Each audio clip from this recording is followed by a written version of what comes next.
I know. Holiday season is gearing up.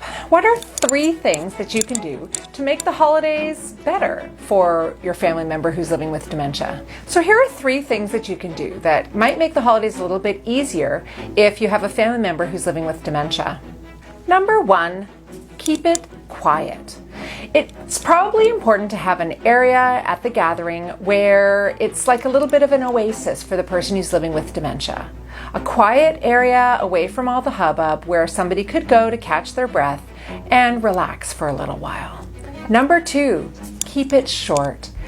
It may be that these gatherings are usually lasting 4, 5, or 6 hours, maybe even longer, but for someone who's living with dementia, probably a shorter time duration is more likely to be free of stress and to go a bit better. And number 3, keep it a surprise. It's not the best idea to tell someone who's living with dementia that there's a big event coming up in a few weeks or even days. It might be better to just sort of show up the day of and say that it's time to go over to Fred's house to have a family gathering.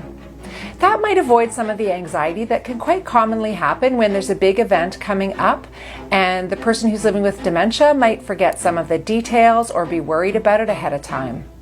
So keep it on the down low and only mention the gathering when the person needs to know. I hope this is helpful and I hope you have a great holiday season. Remember, it's not going to go perfectly. It never does. But just be compassionate to yourself and try to relax.